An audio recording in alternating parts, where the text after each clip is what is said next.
नमस्कार, बहुत स्वागत है आप सभी का। आप देख रहे हैं आपका प्रोग्राम कहानी कुर्सी की। मैं हूं सौरभ आपके साथ।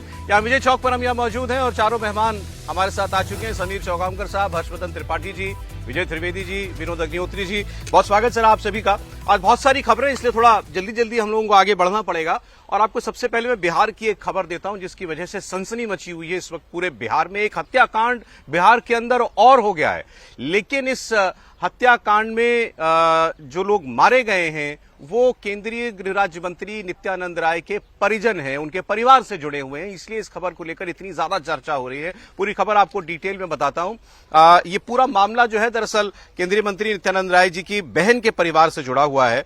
और ये पता चला है कि नौगछिया भागलपुर में दोनों उनके जो भांजे थे उनके बीच में किसी बात को लेकर के विवाद हुआ और उसके बाद गोली चली, जिसमें एक भांजे की मृत्यु हो चुकी है, दूसरा भांजा घायल है। बताया जा रहा है, कुछ अपुष्ट खबरें हैं कि शायद उनकी जो बहन थी नित्यानंद राय जी की, मतलब मृतक की मां, वो जब बीच बचाव करने आई तो शायद उनको भी गोली लगी। लेकिन बिहार से हर दूसरे तीसरे दिन किसी न किसी बड़े अपराध की खबर आती है। अब ये मामला हालांकि जो है ये परिवार की कोई आपसी लड़ाई का मामला चल रहा है, लग रहा है दोनों भाइयों के बीच कोई विवाद था।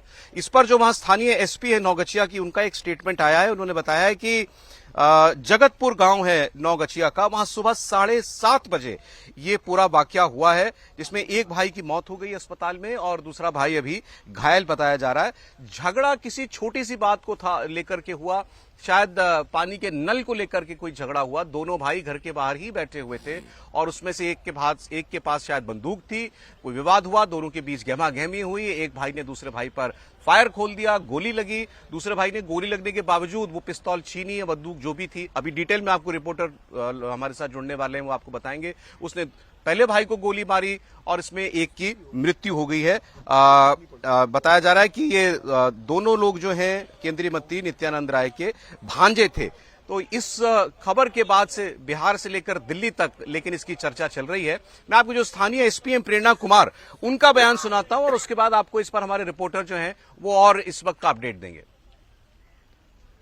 हमने इसका निरीक्षण किया है तो प्रथम दृष्टि यही आ रहा है कि नल को लेकर दोनों के बीच में झगड़ा फसाद हुआ, जिसमें वो बात इतनी बढ़ गई कि दोनों को एक दूसरे को गोली मारी, जिसमें एक की मृत्यु हो गई और एक अभी इलाजरत है। कितने बजे की घटना है? ये सुबह 8 बजे 8:30 बजे हम लोग को सूचना प्राप्त हुई है, तो उससे पहले 7 साढ़े 7। मृतक का नाम क्या है? देखिए, दोनों भाई हैं, एक है विश्वजीत और एक है जयजीत। सूचना पर तुरंत ही एसडीपीओ भी हॉस्पिटल पहुंचे, एसएचओ भी वहाँ हॉस्पिटल में थे, जहाँ पर हॉस्पिटल से सूचना प्राप्त हुई कि एक जो घायल व्यक्ति था उसकी मृत्यु हो गई है, एक अभी इलाजरत है। और इसी में ही जब ये झगड़ा फसाद हो रहा था तो जो दोनों भाई हैं उनकी जो माता हैं वो भी बीच में आई और उनके भी हाथ में गोली लगने की सूचना है, उनको भी हॉस्पिटल में इलाजरत है।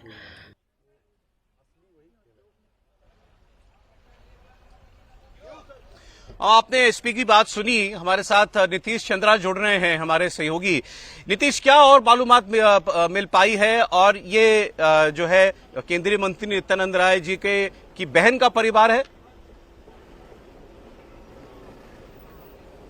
जी हाँ, बिल्कुल। नित्यानंद राय जी की बहन के दोनों बच्चे हैं, हालांकि उनके 3 बेटे हैं और 2 भाइयों के बीच विवाद हुआ था। एक का नाम है विश्वजीत और दूसरे जयजीत। और दरअसल विवाद ये था कि कुछ दिन से इनके घर का जो समरसेबल मोटर है, जिससे पानी जो है ऊपर टंकी में भरा जाता था, वो मोटर खराब हो गया था। इसलिए जो सप्लाई वाटर था उस पर अभी परिवार निर्भर था। इसी सप्लाई वाटर से पानी लेने के लिए एक पाइप का इस्तेमाल किया था विश्वजीत ने। लेकिन दूसरे भाई ने ये कहा कि ये पाइप मैंने खरीदी है, इसलिए तुम इसका इस्तेमाल नहीं कर सकते हो। इसी बात को लेकर कल शाम में दोनों में बहस हुई थी और आज फिर सुबह जब उसी पाइप को दोबारा इस्तेमाल करने की कोशिश की दूसरे भाई ने, तो इस बात को लेकर दोनों उलझ पड़े, हाथापाई हुई। उसके बाद एक भाई ने पिस्टल निकाला और उस पर गोली चला दी। गोली उसके जबड़े में लगी।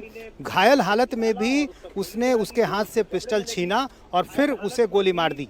तो इस तरह से घटनाक्रम हुआ और इस गोलीबारी में जो एक भाई है विश्वजीत, जो छोटा भाई है, उसकी मौत हो गई है। जयजीत अभी घायल है, उसका इलाज चल रहा है भागलपुर में, लेकिन तुरंत थोड़ी देर पहले उसे रेफर किया गया है पटना, इसलिए वो पटना आ रहे हैं, उनके साथ परिवार के लोग भी आ रहे हैं। और बीच बचाव करने में चूंकि नित्यानंद राय जी की बहन भी गई थी, तो उनके हाथ में भी गोली लग गई है, तो उनका भी इलाज किया जा रहा है। ये परिवार जो है एक संपन्न परिवार है वहाँ, हालांकि खेती पर पूरा परिवार निर्भर है। 3 भाई हैं। जयजीत के बारे में ये जानकारी मिल रही है कि उसका थोड़ा आपराधिक इतिहास भी रहा है, आर्म्स एक्ट में पहले वो कभी जेल भी गया है। तो फिलहाल पुलिस पूरे मामले को देख रही है। जिस पिस्टल का इस्तेमाल हुआ है उसको ढूंढा जा रहा है, वो अभी मिला नहीं है, और वो लाइसेंसी था या नहीं था इसकी भी जांच की जा रही है। फिलहाल पुलिस के तमाम बड़े अधिकारी मौके पर पहुंच गए हैं और पूरे मामले की छानबीन की जा रही है। जी नीतीश, बहुत शुक्रिया आपका पूरी खबर पर डिटेल से बताने के लिए कि क्या हुआ वाकई में। लेकिन बिहार में जैसा मैं आपको कह रहा था कि पिछले 2 हफ्तों से तो कम से कम लगातार किसी ना किसी बड़े अपराध की सूचना आती है। अब ये 2 भाइयों के बीच का झगड़ा ही भले क्यों न रहा हो, कोई रंजिश का मामला है क्यों न रहा हो, अपराध तो अपराध है। गोली चली है, एक आदमी की मौत हो गई है, मां को गोली लगी है, बताया जा रहा है हाथ में उनको गोली लगी है। और विपक्ष के पास एक मौका इससे भी आया कि वो सरकार को घेरे, और ये तो केंद्रीय गृह राज्य मंत्री से जुड़ा हुआ मामला है, तो इसको भला वो कैसे चूक पाते। तो सवाल उठाए जा रहे हैं नीतीश सरकार पर लगातार लॉ एंड ऑर्डर को लेकर। हर्षवर्धन जी, नहीं देखिए, एक तो बड़ी दुखद घटना है और पहले भी लगातार आपराधिक घटनाएं होती रही, लेकिन इस पर मुझे नहीं समझ में आता कि कैसे उस तरह से कानून व्यवस्था और अपराध की घटना से जुड़ेगी। अब नित्यानंद राय के भांजे हैं, उनके परिवार से हैं, आपस में वो लड़ गए, ये किसी भी सरकार की, किसी भी पुलिस की कानून व्यवस्था से कैसे इसका वास्ता हो सकता है। और बड़ा दुर्भाग्यपूर्ण है कि अभी नीतीश ये भी बता रहे हैं कि वो लोग संपन्न परिवार भी है, एक पाइप को लेकर भाई भाई लड़ गए। अब उसमें कौन सी सरकार या कौन सा पुलिस प्रशासन या कोई भी क्या कर लेगा, अब वो अपराधी हो कि ना हो। और कुल मिलाकर यही कहा जा सकता है कि जब इस तरह की घटनाएं आती हैं तो कई बार ये लगता है कि जो हमारा फैमिली सिस्टम है, जो हमारा वैल्यू सिस्टम है, वो कहीं ना कहीं कुछ ज्यादा कमजोर पड़ रहा है। क्योंकि इस तरह की घटनाओं में ठीक है, चलो कोई बहुत बड़ा ऐसा संपत्ति का विवाद हो, कोई बहुत बड़ी ऐसी चीज हो जिसको लेकर बरसों से कुछ चल रहा है, वहां झगड़ा हो गया, वहां भी नहीं होना चाहिए। लेकिन ये घटनाक्रम तो बता रहा है कि जिसको कहते हैं कि एक जो अनावश्यक का अहंकार होता है, जो ईगो होता है कि मैंने कह दिया कैसे तुमने पाइप छू ली या दूसरा पाइप ले रहा है। अब ये सचमुच थोड़ा चिंता भी पैदा करता है, लेकिन इसको मैं कम से कम वो जो सामान्य अपराध और कानून व्यवस्था, लॉ एंड ऑर्डर से जुड़े वाले क्राइम से आपने इसको कैसे जोड़ पाएंगे। मतलब अगर जोड़ना चाहे, हमें भी नेतागिरी करनी हो तो जोड़ दें, लेकिन ये कैसे जोड़ देंगे। अगर 2 लोग भाई पाइप को लेकर लड़ गए और वो पानी को लेकर लड़ गए, तो उसको आप कानून व्यवस्था से अपराध से कैसे जोड़ेंगे। नहीं, लेकिन विपक्ष, अब उनके पास मौका है कि भाई ये तो केंद्रीय मंत्री के परिवार का मामला है, गोली चल रही है परिवार के अंदर, कैसे सर देखें इसको मामले को। नहीं, हर्षवर्धन जी सही कह रहे हैं। देखिए, 2 आदमी एक खड़े बात कर रहे हैं, अचानक एक दूसरे गोली मार दे तो इसमें कोई पुलिस, कोई सरकार क्या कर लेगी अचानक। वही स्थिति यहाँ भी है, तो सगे भाई थे दोनों। ऐसी एक घटना दिल्ली में भी हुई थी, पोंटी चड्ढा वाली, जब याद होगा आपको। हाँ, पोंटी चड्ढा उनके भाई के बीच में गोली, उसमें दोनों ही मर गए थे। तो मुझे लगता है, लेकिन इसमें एक एंगल है जो अपराध से हो सकता है, जिसका आपराधिक दृष्टिकोण हो सकता है, लेकिन वो जांच का विषय है कि जो पिस्टल गोली चली वो लाइसेंसी थी या गैर लाइसेंसी थी। अगर लाइसेंसी थी तो लाइसेंस कोई भी ले सकता है और किसी के पास भी हो सकती है। अभी नीतीश ने ये भी बताया कि जिसने गोली चलाई पहले भाई ने, उसका आपराधिक कुछ रिकॉर्ड भी है। हाँ, तो अगर वो गैर लाइसेंसी पिस्टल है तो जरूर एक कानून व्यवस्था का मामला बनता है कि गैर लाइसेंसी पिस्टल उसके पास है, कैसे है, क्या वो चूंकि मामा उनकी गृह राज्य मंत्री है, इसका दबदबा है इसलिए वो रखे हुए हैं, इस तरह से निकल सकती है। लेकिन ये बात सही है कि एक परिवार के अंदर गोली चल गई तो उसमें कोई सरकार, कोई पुलिस प्रशासन, कोई एसपी क्या कर सकता है। सर, अब दूसरी खबर आपको बताता हूं, जहां लगा था कि लॉ एंड ऑर्डर का बड़ा मसला हो जाएगा, लेकिन नहीं हुआ। और इतना बड़ा मामला इससे पहले वो बन चुका था देश के अंदर, पूरी दुनिया में उसकी चर्चा हुई थी, और यहां पता लगा रातों रात सारा सिस्टम ही उखाड़ दिया गया। मैं किसान आंदोलन की बात कर रहा हूं, किसान आंदोलन पार्ट 2।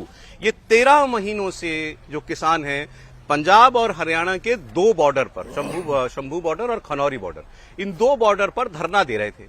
आपको पहला वाला आंदोलन तो याद ही है जो 4 साल पहले हुआ था, उसमें दिल्ली के बॉर्डर सील कर दिए गए थे। वो जैसे तैसे जब किसी कानून हटाए, केंद्र वापस लिए केंद्र सरकार ने, उसके बाद वो लोग अपने घरों को वापस चले गए। लेकिन तब से उनकी एक डिमांड कायम थी कि हमको एमएसपी पर लीगल गारंटी चाहिए, कानूनी गारंटी चाहिए। हमसे वादा किया, केंद्र सरकार ने पूरा नहीं किया। उसको लेकर पिछले साल ये आंदोलन का दूसरा हिस्सा शुरू हुआ था। इसमें बहुत बड़े बड़े चेहरे जो थे, शायद वो नहीं थे, लेकिन पंजाब के प्रमुख जो किसान नेता थे वो इसके अंदर शामिल जरूर थे। और आपको उसमें से एक तो जो जगजीत सिंह डल्लेवाल जी, वो तो महीनों से अनशन पर थे, आमरण अनशन वो कर रहे थे। सुप्रीम कोर्ट ने कमेटी बनाई, मान मनोबल सब हुआ, उसके बाद जाकर के उन्होंने कम से कम ड्रिप से कुछ खाना पीना लेना शुरू किया। वो सामान्य तौर पर खाना अभी भी नहीं खा रहे थे। केंद्र सरकार पिछले 7 दौर की बातचीत चंडीगढ़ में इन किसान नेताओं से कर चुकी थी। 7 बार, मतलब दिल्ली से यहां से 3-3, 4-4 मंत्री जाते थे चंडीगढ़, इनसे बात करते थे, फिर वो लौट करके आते थे। इस बार सरकार उनके दरवाजे पर जा रही थी, किसान नहीं आ रहे थे यहां पर। अब पंजाब की जो गवर्नमेंट है वो पिछले कुछ अरसे से ऐसा लग रहा था कि परेशान है इस आंदोलन से, क्योंकि इस बार ये किसान उसके बॉर्डर पर बैठे थे, दिल्ली के बॉर्डर पर नहीं बैठे थे। तो उनको इस बार उसकी कुछ तपिश महसूस हो रही थी। इसका पहली बार प्रमाण तब मिला था जब अभी कुछ शायद 20-25 दिन पहले पंजाब की मुख्यमंत्री ने इन किसानों को मुलाकात के लिए बुलाया, और उस बीच में वो नाराज होकर उठ करके बाहर आ गए और उन्होंने कहा कि मैं पूरे पंजाब का गार्जियन हूं, पूरे पंजाब का इसमें नुकसान हो रहा है, हमारे व्यापारी परेशान है, हमारे इंडस्ट्रियलिस्ट परेशान है, और ऐसे तो अनशन ऐसे तो लगातार कोई भी धरना प्रदर्शन जो है वो निरंतर तो नहीं चल सकता। और किसानों ने यह कहा कि ऐसे तो हमसे कभी केंद्र सरकार के प्रतिनिधियों ने भी बात नहीं की, जैसे कि हमसे भगवंत मान साहब मिल करके गए तो 1 सेकंड में उखड़ करके बाहर चले गए थे। अब उसके बाद फिर केंद्र सरकार की जो आखिरी दौर की 7वें दौर की मीटिंग हुई इसी बुधवार को, कल ही परसों मंगलवार को मीटिंग हुई, मंगलवार को मीटिंग हुई। कृषि मंत्री खुद गए थे, शिवराज सिंह चौहान गए थे। नहीं सर, बुधवार को माफ कीजिएगा, बुधवार को इसलिए याद आया क्योंकि केंद्रीय कृषि मंत्री शिवराज सिंह चौहान उस मीटिंग में थे। परसों उनके बेटों का शादी का रिसेप्शन यहाँ दिल्ली में था, तो वो रात को उन्होंने बहुत बड़ा फंक्शन किया और अगले दिन सुबह पहुंच गए थे इनसे मीटिंग करने के लिए।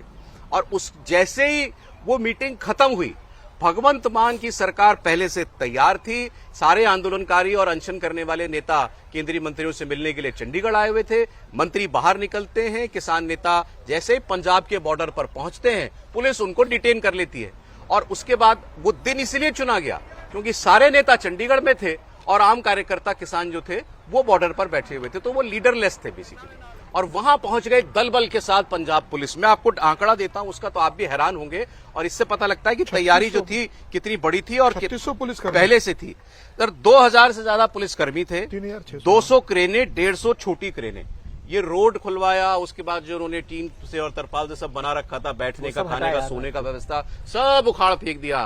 पंखे कूलर सब उखाड़ करके ले गए। और इससे पहले एक रोज पहले और तस्वीरें आपने देखी होंगी जिसमें एक पंजाब पुलिस का व्यक्ति जो एक महिला किसान को, आंदोलनकारी को थप्पड़ भी मार रहा है। तो उनके साथ पहले से ही जोर जबरदस्ती चल रही थी और इस बार उनका सारा बंदोबस्त जो है वहां से उखाड़ लिया गया। मजेदार बात इसमें यह है कि इस बार आम आदमी पार्टी की सरकार ने यह काम किया तो वो तो अपने पुलिस के समर्थन में ही बोलेगी।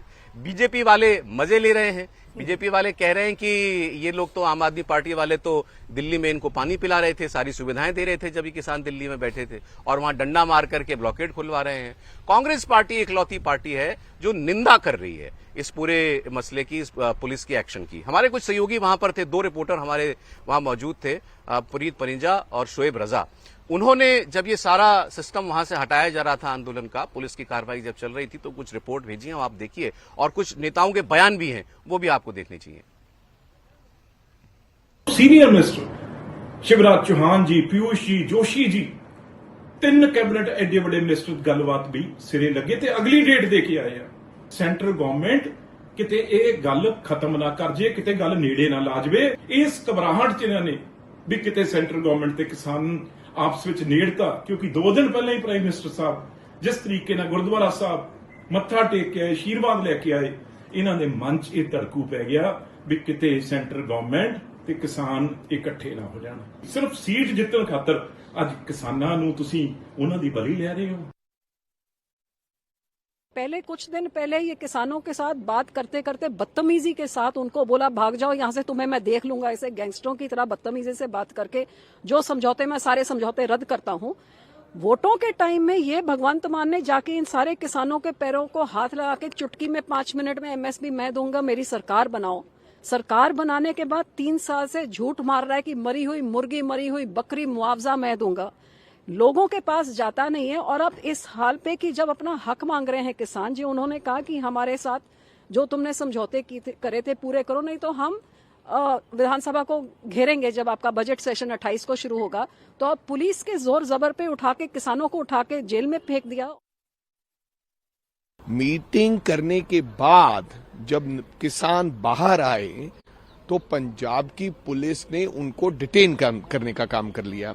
यानी कि किसान जो आगू थे, पंदेर साहब, डल्लेवाल साहब, उनको डिटेन कर लिया गया। ये क्या हो रहा है कि केंद्र और आम आदमी पार्टी दोनों मिलकर पंजाब के किसान को आइसोलेट करना चाहते हैं। पिछले 13 महीने से बंद शंभू बॉर्डर को आज एक बार फिर से खोलने के प्रयास किए जा रहे हैं। कल देर रात जिस तरह से यहां पर पंजाब पुलिस के द्वारा ऑपरेशन चलाया गया और उसके बाद जो यहां पर किसान बैठे थे, जिनको यहां पर एक अस्थायी गांव उन्होंने बसा लिया था, उसको यहां पर जो स्ट्रक्चर खड़े किए गए थे उसको तोड़ा गया। और अब जो ये स्ट्रक्चर बनाया गया था, ये बोल्डर जो लगाए गए थे किसानों को दिल्ली से रोकने के लिए, अब इसे भी खोलने की कोशिश जो है वो यहाँ पर जारी है। यहाँ पर एक अस्थायी चौकी जो थी वो बनाई गई थी, उसे पूरी तरह से हटा दिया गया है। और अब ये जो बोल्डर्स हैं उनको हटाने की प्रक्रिया जो है वो कमोवेश कल रात से ही इसी तरह से जारी है। ये रास्ता जो है ये अमृतसर से दिल्ली की तरफ जाता है। और अब ये तस्वीरें इस वक्त आप देख रहे हैं कि ये बोल्डर जो है वो हटा दिया गया है। इस वक्त ये जो बोल्डर था, ये पहला बोल्डर जो कि आगे लगाया गया था, उसको पूरी तरह से अब हटा दिया गया है। दूसरी तरफ अगर मैं आपको चौकी दिखाऊं तो वहां पर कमोवेश अभी भी अस्थायी चौकी जो है वो बनी हुई है। वो रास्ता जो है वो दिल्ली से अमृतसर की तरफ जाता है।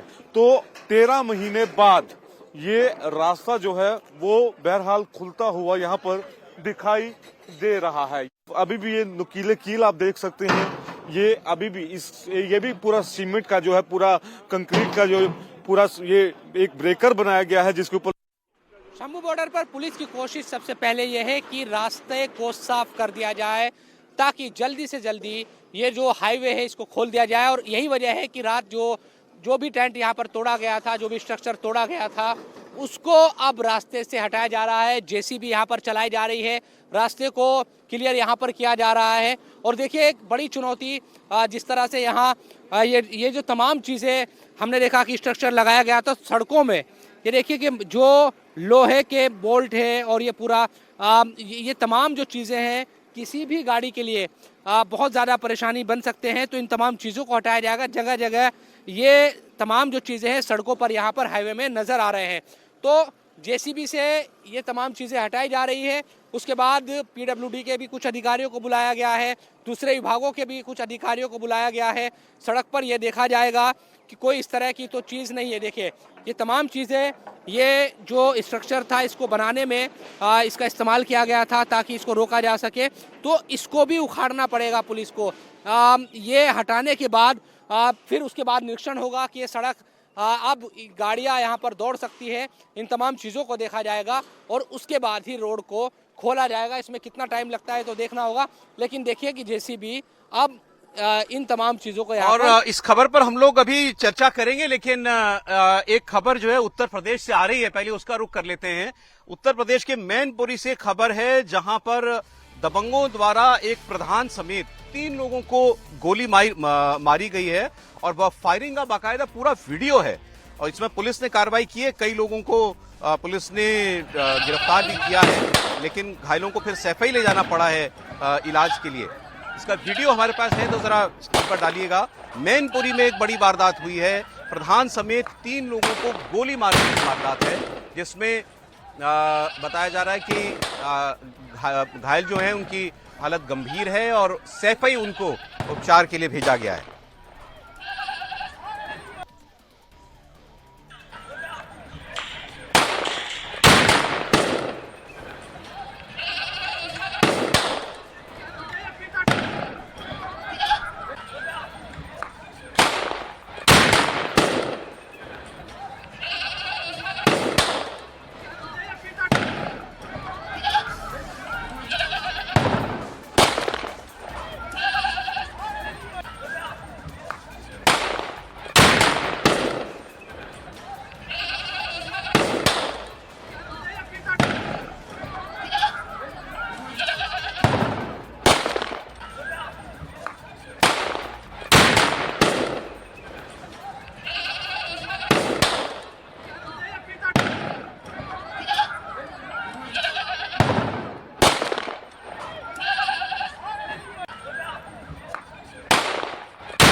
फिर आपको बता दें, जो तस्वीरें आप देख रहे हैं ये मैनपुरी की तस्वीरें हैं, जहां पर कुछ बदमाशों ने, अपराधियों ने सरेआम फायरिंग की है, 3 लोगों को गोली मारी है। उसका पूरा वीडियो आपने देखा। 7 लोगों पर मुकदमा हुआ इस मामले में और ये भी बताया जा रहा है कि पुलिस ने एनकाउंटर करके इन अपराधियों को गिरफ्तार किया है। गोली मारने की तस्वीरें आप साफ देख सकते हैं।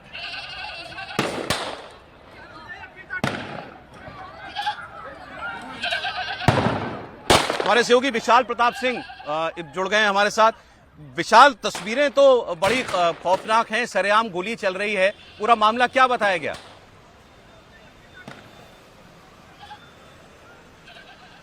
देखिए, मैनपुरी जनपद की ये घटना है सौरभ। देर शाम की घटना बताई जा रही है। आशीष उर्फ बिट्टा नाम है शीटर इलाके का, जिसने मौके पर 3 लोगों को गोली मारी है और ये बताया जा रहा है कि लगभग 5 से 6 राउंड मौके पर गोलियां चलाई गई हैं। और जो प्रारंभिक इस पूरे मामले में पूछताछ है, उस पूछताछ में ये पता लगा है कि प्रधानी का जो चुनाव आ रहा है उसको लेकर के वर्चस्व की लड़ाई है। आशीष उर्फ बिट्टा चुनाव इस बार लड़ना चाहता है, जबकि मौजूदा जो प्रधान है, जिसको गोली भी लगी है, जिसकी हालत फिलहाल अच्छी बात यह है कि खतरे से बाहर बताई जा रही है। इस पूरे मामले में यही जानकारी चल के सामने आ रही है कि वर्चस्व की लड़ाई है और किसी भी हाल में आशीष उर्फ बिट्टा चुनाव पर कब्जा करना चाहता था, इसीलिए दहशत फैलाने के लिए उसने इस तरीके के गोलीकांड को अंजाम दिया है। लेकिन मैनपुरी पुलिस ने बीती रात ही आशीष उर्फ बिट्टा को एक मुठभेड़ के बाद गिरफ्तार भी कर लिया है। तो ये कहा जा सकता है कि उत्तर प्रदेश में पंचायत चुनाव भी आ नहीं पाए हैं, वो अभी आने से दूर हैं। उससे पहले इस तरीके की घटनाएं, इस तरीके की दुस्साहसिक वारदात अगर आमने से शुरू हो गई हैं तो अपने आप में पुलिस के लिए लॉ एंड ऑर्डर के तौर पर बड़ी चुनौती सामने आ चुकी है। और इसीलिए एक पर्टिकुलर मामले को यूपी पुलिस पूरे ध्यान से देख रही है,